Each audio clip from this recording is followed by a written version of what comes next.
Le bel obscur de la Belge Caroline Lamarche, finaliste malheureux du Goncourt 2025. Une femme retrouve dans ses archives la photo d'un aïeul, en l'occurrence un oncle à elle, habillé de manière curieuse. On y reviendra peut-être, on va pas tout divulgacher. Un très beau On l'a jeune fait avec homme. le Spielberg, de divulgacher. Ouais, mais Steven, c'est pas pareil. le film là. C'est vrai. Là, on l'a rincé le truc. Là. Il ne reste plus rien à découvrir. Ce jeune homme, à la fois très délicat, très fin, dans une beauté étrange et énigmatique, va être l'objet d'une enquête familiale. Et oui, c'est pas C'est très Gemini original. Hein. Ah, non, ça c'est moi. Bravo. C'est moi. D'une enquête familiale, mais contre toute attente. L'enquête ne va pas tant s'intéresser à la disparition de cet aïeul. Elle va plutôt être détournée au profit de l'histoire maritale de cette femme, puisque cette femme, celui qu'on appelle le bel obscur, n'est pas tant le jeune homme un peu efféminé sur la photo que son mari, qui est en fait un homosexuel dans le placard. Et Caroline Lamarche nous raconte sa vie. Est-ce que c'est autobiographique? Il ou me pas semble que oui. Ok. Mais on n'est pas là, on prend l'objet tel qu'il est, monsieur. D'accord. Mais c'est une bonne question. En l'occurrence, Caroline Lamarche se rend compte que cet oncle vraisemblablement homosexuel avait un point commun avec celui avec qui elle a partagé sa vie, puisque Caroline Lamarche nous raconte l'histoire d'une narratrice qui va partager sa vie dans les années 70, 80, 90 avec un homosexuel qui n'est pas sorti du placard. Donc elle vit maritalement, elle a des enfants avec un homme qui a aussi une vie homosexuelle avec elle. Et donc, tout au long du livre, se dessine à la fois, je dirais, pour petit à petit, s'efface l'enquête sur l'oncle pour affirmer ce que c'est d'être la femme d'un homosexuel caché, avec les non-dits, les avantages et les inconvénients, qui sont plutôt des inconvénients du point de vue de Caroline Lamarche. On va commencer par ce que vous en avez pensé globalement sur la forme. Une phrase. Je vais commencer peut-être par Jérémy, parce que je suis pas sûr que mesdames aient terminé leur lecture. Mais vous inquiétez pas. Finir de lire là maintenant ou... Non. Ah. C'est pas c'est pas une fiche de lecture. Vous stressez pas si vous n'avez pas fini. Je vous vois vous effondrer. Vous nous direz pourquoi vous n'avez pas fini. C'est comme quand on est à l'école, tu sais, quand c'est ton tour de parler. Voilà, exactement. Quand c'est toi, voilà. c'est à toi de lire. On va pas réciter la poésie au tableau, vous inquiétez pas. Parfait, ça me va. Jérémy, je commence juste par Jérémy parce qu'il faudra commencer par quelqu'un qui l'a lu. Attends, il y a des gens qui font pas leur devoir ici. Ouais. Alors que quand tu penses au salaire qui touche, je suis scandalisé. C'est un scandale. Ok. Du coup, moi, j'ai bien aimé au début. Je suis parti, l'histoire de l'enquête à partir d'une photo et tout, ça m'a bien. Voilà, elle amène ça bien. L'enquête, au bout d'un moment, patine et le livre patine avec l'enquête. Et puis j'ai l'impression qu'elle nous dit l'enquête avance pas, mais je vais vous parler d'un autre truc aussi. Donc j'y suis. Je fais pas un tunnel là, mais voilà. Donc j'ai été quand même un peu déçu sur la longueur. Ouais. J'ai eu du mal à le finir. Alors si ça vous dérange pas, vu que je l'ai lu, je vais en parler un peu et après vous n'allez pas me dire pourquoi vous l'avez lu. Mais qu'est-ce que c'est? Alors ça, moi je l'ai mis ces femmes de côté. C'est pas ce que tu disais que si on n'arrivait pas à lire, on pouvait s'arrêter. Ah, tout à fait. J'ai jamais obligé personne. Je l'aurais pas fini. Non, je vous reproche pas de pas l'avoir et fini. le vuillard, je l'aurais pas fini non plus. Le vuillard était plus court. C'est moins de problème que ça. Okay. Mais bon, je te laisse faire. Alors c'est assez intéressant parce que moi je suis comme Jérémy. Au début je dis mais cet oncle c'est génial parce que moi ça m'intéresse. On comprend très vite que cet oncle a été effacé pour son homosexualité. Ça, c'est très vite évident, mais il y a un peu de suspense quand même. Non. Je dis pourquoi il est plus là, pourquoi il a disparu. Bon, moi, ça suffit à Et alors là, on bascule dans l'histoire d'une femme dont le mari est homosexuel. Et il se trouve que j'en ai parlé avec une éditrice que je connais, qui m'a dit, pour moi, ce livre est éminemment problématique dans l'image qu'il donne des homosexuels. Et en fait, donc c'est l'histoire d'une femme qui raconte toute sa vie avec un homosexuel et elle en est un peu malheureuse parce qu'elle sent qu'il l'aime, mais évidemment il n'aime pas qu'elle puisqu'il aime d'autres hommes, qu'elle accueille volontiers à la maison, etc. Mais je trouve que l'homosexuel qui est décrit dans ce livre est quand même un stéréotype. Il y a un moment où Caroline Lamarche, quand même, elle nous raconte qu'un homosexuel, désolé pour le dire, c'est quand même un mec joyeux. C'est un gay au sens littéral du terme. Okay. Et quand même, il y a un côté qui n'est jamais formulé dans le texte et qui vient peut-être du fait qu'elle est une femme blessée par l'homosexualité, puisqu'elle est blessée par l'homosexualité de son mari.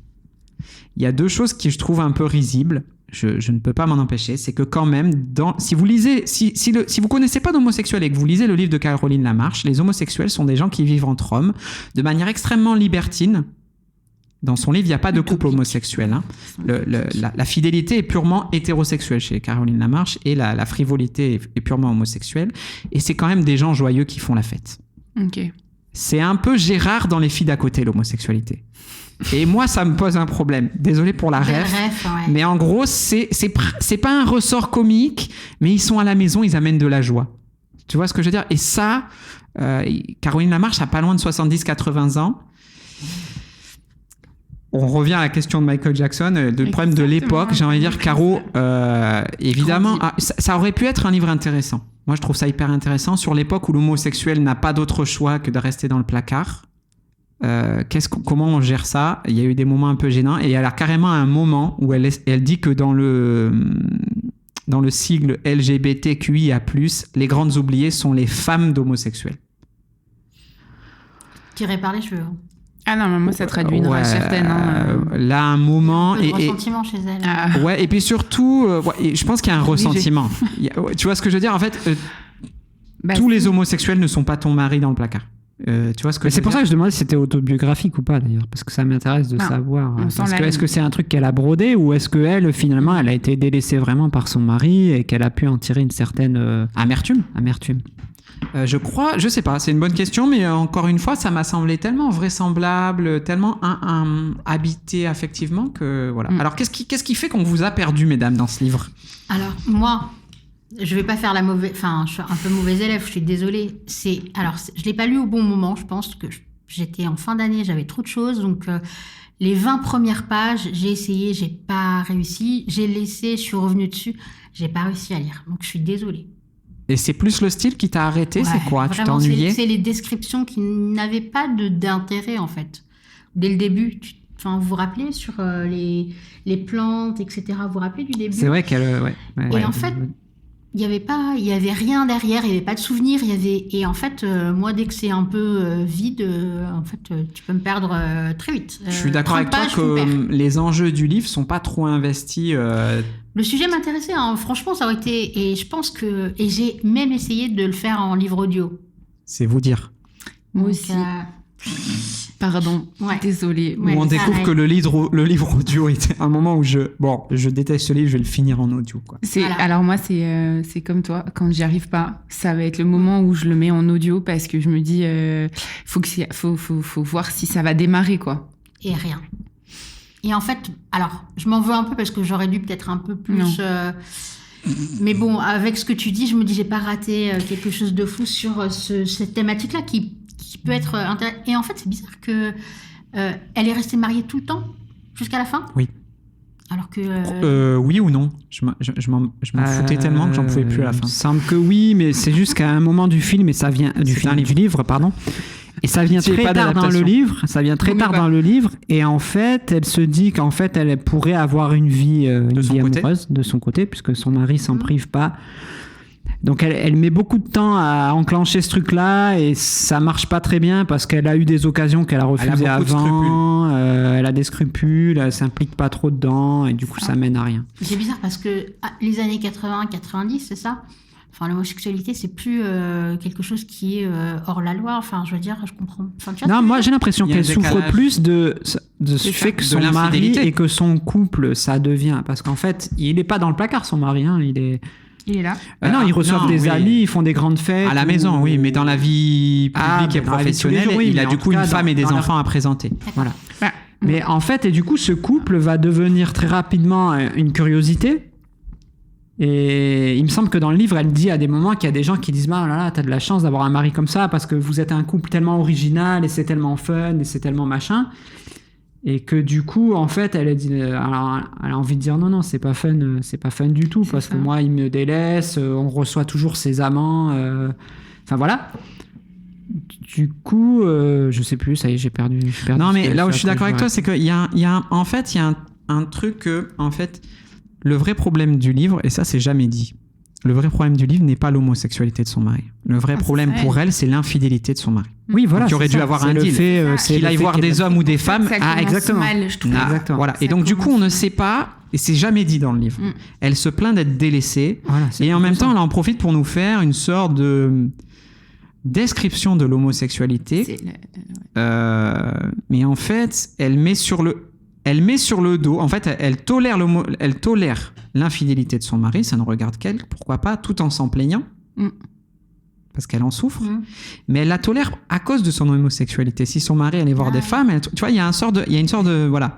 C'est moins pire. Et là où c'est un peu, alors encore une fois, je vais pas reprocher à quelqu'un de rester dans le placard. S'il est dans le placard, c'est qu'il peut pas en sortir, et c'est pas à moi de juger s'il peut. Mais c'est vrai qu'on est dans les années 90. Il y a un côté très, comment dire, et j'ai réécouté Caroline Lamarche parce qu'elle était en compétition pour le prix Inter. Donc sur Inter, il y a eu des entretiens avec les auteurs en compétition. Il faut l'écouter, hein, vraiment.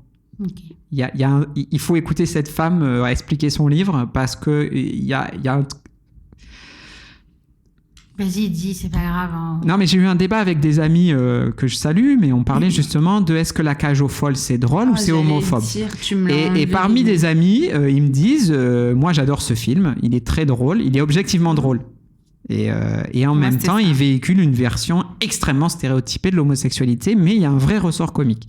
Et elle, si tu veux, elle véhicule elle aussi une vision très stéréotypée de l'homosexualité. Sans l'aspect comique, tu veux dire. Ah, pas du tout, c'est pas du tout comique. Non, donc du coup, haine. tu te dis, mais elle est consciente que ce qu'elle véhicule, parce que Poiré, Serrault, ils sont en mode, ok, on est là pour faire rire les gens, donc on ne se prive pas d'avoir recours aux stéréotypes. Tu vois ce que je veux dire ? Elle te fait une cage aux folles, premier degré. D'ailleurs, Cage aux folles a été tournée à Nice, hein. Il y a des scènes au Negresco et tout, j'en parlais. C'est exactement ça. Les premières pages du bouquin, je me suis dit, on va sur une enquête. Moi, j'adore les enquêtes. Vous savez à quel point j'adore tous les livres d'enquête. Je me dis, ça va être cool, on va farfouiller. Il y a les lettres de guerre et compagnie. Il y a tout ça. Puis, d'un coup, il y a une phrase qui arrive et qu'elle dit, c'est bizarre, sur la photo, il est travesti. Ouais. Et puis elle s'arrête comme ça, comme si c'était une surprise, comme si elle n'avait jamais vu ça, comme si c'était presque une insulte. Ouais. Et en même temps, elle le remet sous le tapis, genre on va voir ce que ça va donner. Tiens, si j'appelais l'oncle d'un tel et que du coup j'allais voir et que lui donne la photo en lui donnant des compléments sur cette espèce de nouvelles choses qu'elle découvre, comme si elle était naïve et que ça ne pouvait pas exister. Et le livre commence comme ça. Et là, moi, je me dis, ça va être long, ça va être très très long. Et sans suivre, mais elle décrit des choses et on sent vraiment sa rancœur, sa haine, le fait qu'elle ne part pas, mais en même temps, elle voudrait partir. Et je me dis comment ça va se terminer. Ça va se terminer qu'elle va ravaler sa haine, qu'elle va garder son mari et que du coup, elle admet bien, elle est contente quand même que ces gens viennent dans sa maison, amènent toute cette joie et tout. Et c'est pour le moi, côté gênant parce que l'homosexuel amène de la joie. C'est ça. Et moi, pour moi, j'étais dans la cage aux folles parce qu'évidemment, c'est quand même c'était gênant. ma petite Si ta rêve. vision de l'homosexualité, c'est que la joie et la légèreté. C'est elle a pas essayé de tu les considères. Enfin, il y a un truc qui m'a. Tu vois, mais il y avait un côté moquerie. Et là, moi, je me suis dit, je peux plus en fait avancer là-dedans parce que elle cautionne quelque chose qu'elle n'a pas envie de cautionner. Et elle s'en plaint auprès de son lectorat. Elle s'en plaint, mais sans rien changer. Alors moi, les gens comme ça, qui se plaignent et qui ne changent pas leur vie, c'est un truc que j'arrive pas. Et en même temps, elle se dit, ils amènent de la joie, donc du coup, on va les garder. Mais derrière, elle les assassine en disant, c'est trop joyeux, c'est trop machin. Mais je suis délaissée, mais j'ai ça chez moi et elle fait rien et elle est passive de tout ça. Alors moi, ça c'est. Parce qu'en fait, si tu veux, elle les décrit comme des inconséquents. C'est-à-dire qu'en fait, elle les décrit comme des enfants. Alors qu'en fait, c'est juste des gens qui ont décidé de vivre leur liberté. C'est ça. Et pas elle. Et elle est coincée. Elle est la personne qui ne peut pas vivre sa liberté et que le texte est quand même plein rempli de cette aigreur-là. Exactement. Et moi, je peux pas lu. Est-ce qu'il y a un truc de statut social là-dedans ? Non. Est-ce qu'elle parce qu'elle ne veut pas perdre je suis en train de rentrer dans un truc. Est-ce qu'elle ne veut pas perdre On peut mettre un tunnel. Alors évidemment, oui, excusez-moi. Oui, évidemment, il y a un truc de statut social. Et pourquoi je vous demande d'aller écouter le podcast France Inter ? Elle se trahit dans son élocution. Je n'en dirai pas plus. Une imitation, une petite imitation. Non, ça serait trop gênant. Ça serait trop gênant, mais allez écouter. Et là, vous allez dire... Enfin, moi quand j'ai entendu l'autrice parler de son livre, j'ai dit, ok, je sais d'où tu parles. C'est pas grave. Moi, je reproche pas. Je lis pas que des livres de prolo. Et tu comprends pourquoi elle n'est pas gagnante. Je comprends le rapport problématique, la manière de... Et surtout, alors, vous n'avez pas lu la fin, je vais me permettre de divulgacher. Allez. La photo de cet oncle, officiellement travesti, d'accord ? En fait, on découvre juste qu'il a fait une grande école, l'école des mines, et que le rituel de passage quand tu as ton diplôme, c'est de t'habiller en mineur. Et en fait, il a un petit chapeau qu'on mettait plutôt sur des ouvriers, etc. Et pour te dire le malentendu du livre, c'est qu'elle pense qu'il est travesti, mais il est juste habillé en prolo, en fait, en mineur. Donc, du coup, Et alors, on dirait vraiment qu'il sort d'une soirée trans, en fait. Okay, mais pas du tout, en fait.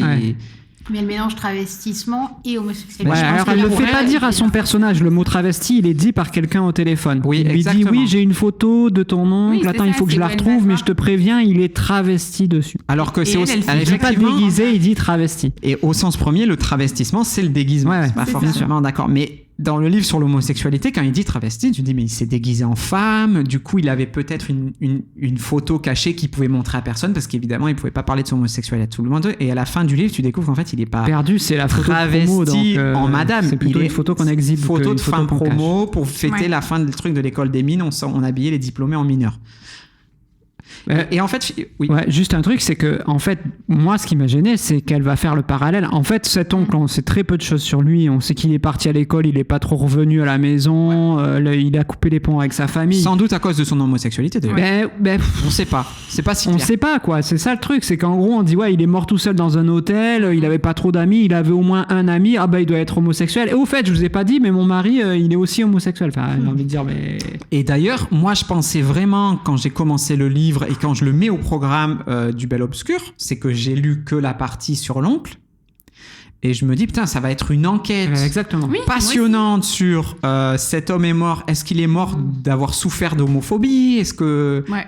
Et là, alors le temps que je le mette au programme et que j'envoie le livre à tout le monde, on switch sur son mari qui est un homosexuel du placard. Et oui, bon, j'ai pas pu faire demi-tour. Elle l'humilie pas entre guillemets, mais c'est moi, gênant. Moi j'ai pas aimé la manière dont elle parle, qu'elle parle comme ça de cette espèce de communauté, qu'elle les fait un peu, tu vois, elle les met dans un petit bol et elle leur dit bon bah eux ils sont comme ça, ils sont joyeux, ils sont rigolos. Moi je suis pas bien, je suis vraiment malheureuse, ils me donnent pas d'attention, mais en même temps je cautionne ça. Bah tu cautionnes ça, tu te tais, t'écris pas un livre et on. Exact. En fait, tu peux raconter ce que tu veux, mais c'est la forme qui doit te sauver. Et là, la forme, on s'en fout. Pas du tout. Tu vois, il y a des scènes où elle va à la piscine municipale et il y a un bel homme qui la regarde et elle sent que cet homme est disponible pour elle. Bah, mais tout le long, donc elle va à la piscine, mais il la regarde, mais elle peut pas. Mais tellement de temps que quand elle arrive pas à le choper, j'étais content. Oui, à la fin, le jour où elle se dit, j'avais envie de dire, bah t'as raté ton tour là, c'est bon. Alors la cour pendant suffisamment longtemps. On se tape 50-100 pages de, il est quand même pas mal, il me fait des clins d'œil. Lui, le mec est poli, donc il sait pas si elle est dispo ou pas, donc tu sens que le type se montre dispo, il est prévenant, il veut pas y aller avec les gros sabots non plus, il sait pas si cette femme est mariée ou pas. Puis au bout de 100 pages, elle se dit, bon ben, pourquoi moi aussi je vivrais pas un peu ma vie de mon côté ? Et il est plus à la piscine. Enfin, frérot, si c'est ça le ressort de narratif, c'est vraiment un livre problématique. Et encore une fois, c'est vraiment un livre gênant. Du coup, il a failli avoir le Goncourt, c'est ça ? Ou il a été dans des listes Il est allé. Non, il est finaliste du prix Goncourt. Ok. Il est finaliste. Et la critique autour, j'ai pas regardé, mais le problème, si tu veux, quand t'arrives à un niveau tel que finale du Goncourt, il y a plus trop de critiques. Tu vois ce que je veux dire, tu te fais moins dégommer parce que le Goncourt a une telle puissance de validation. Il nous met mal à l'aise, je trouve. Et c'est marrant parce que j'ai mis du temps à voir ça. C'est quelqu'un qui m'a dit, moi j'ai lu ce livre, je le trouve éminemment problématique. Alors évidemment, c'est comme pour le BNC, si tu veux, toi tu vas avoir un problème, nous moins. Mais là, évidemment, là, c'est pas une chanson de 3 minutes, c'est un livre de 200 pages, t'as le temps de voir le problème. Ouais. Tu vois ce que je veux dire ? C'est que... Et vraiment, voilà, c'est pour ça que je pense qu'il faut que je finisse les livres avant de les mettre au programme. Parce que tu sais pas ce qui peut se passer. Tu vois ? Ouais, mais... Je sais pas, pourtant c'est rare que je finisse pas un bouquin, mais alors là, moi je te dis, elle mettait comme tu dis, des tunnels de 100 pages là. Ben, moi je l'ai pris en mode, je l'ai trouvé à la médiathèque. Il est dans toutes les médiathèques, j'ai vérifié. Mais bien sûr, mais parce que, mais parce que si tu il est veux un dispo. moment, Il est non, sur mais- l'étagère, il est pas sorti. Hein. Ouais, il faudrait voir le retour des lecteurs et des lectrices de la médiathèque. Faudrait retrouver le listing. On va y aller, mais on va y aller bien. bientôt à la médiathèque. Oui, d'ailleurs, il y a des super locaux pour enregistrer des podcasts. Ouais, je pense qu'il faut qu'on qu'on y réserve aille. des trucs, il faut qu'on en parle. Bref, par contre, c'est certain, mais si tu veux finaliste du Goncourt, ça a un pouvoir tellement prescriptif. Mais attendez, il est finaliste du Goncourt, et au moment où il y a la liste des 10 livres inter, il est encore dedans. Tu vois, donc moi je me dis, désolé, moi le premier Pecno de base, c'est peut-être moi qui... je le vois à la médiathèque, c'est quand même un livre dont on a parlé cette année. Donc il faut. Je que sais je vois pas la quoi faire critique, pour le alors. dernier numéro. En avant Guingamp, on y va, tu vois. Et c'est assez intéressant que le seul livre que vous finissez pas, c'est lui. Bah ouais. Tu vois ce que je veux dire? Alors qu'il y a des livres qui ont eu des bien moins bonnes critiques, un bien moins bon devenir critique, et qui étaient beaucoup plus intéressants. Mais bon, ça c'est comme tout, je veux dire, c'est pour ça qu'on fait le On a Pandamia. appris à se J'ai envie de vous dire, respecter. c'est pour aller vous chercher le C'était truc. notre limite. Voilà, c'est pour dire. J'ai essayé, hein. Et après, je me suis dit, J'adore quand tu dis non, mais j'ai essayé. Non, mais j'ai vraiment. Tu Et as en donné plus, sa chance au produit. Non, mais en plus, Mais je voulais l'emprunter encore dans une médiathèque. Et quand c'est là où j'ai vu la liste, il était dans toutes les médiathèques. Il n'y en a aucune où il n'y est pas. Il est.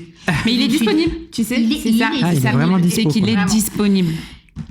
C'est en Ça premier. traduit quelque Et chose. après, je me suis dit, mais en fait, non. En fait, on se force plus à faire des trucs qu'on n'a pas envie. Bien On a sûr. commencé le livre, il nous plaît pas, on lit pas, c'est tout. Je crois que j'en ai pas fini, hein, moi, depuis le début.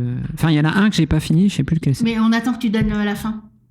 te rappelles Ah non, alors ouais, mais celui-là, on l'a Tu pas l'as mis au Pambagna, mais effectivement, il y a une pension en Italie de. Ouais. Ah, mais c'est toi qui Philippe l'as Besson. arrêté. T'as arrêté Il vient tout, d'avoir t'as un dit. prix, là, j'ai vu, il a eu un petit prix. Peut-être, voilà. ça sera moins. Alors je te rassure, exceptionnellement, Philippe Besson a sorti un livre en janvier. Il revient en septembre spécialement pour toi. Ah, avec ouais. la première phrase du premier livre chez Julliard. Ah, ok. Qui revient sur sa carrière. J'ai peur. Donc déjà, on sait que t'adores Philippe Besson et pour toi cette année, il en Non, sort pas non, un, il en j'ai sort dit- deux cette année. Lisez, Les arrête rêves, avec tes Jérémy. mensonges, c'est très bien. Arrête avec tes mensonges de Philippe Besson. Ça commence c'est- à dater. C'est très bien. Mais il paraît Ça que c'est commence très à bien. dater. Si vous savez pas quoi lire, c'était. Ça se lit bien, c'est bien.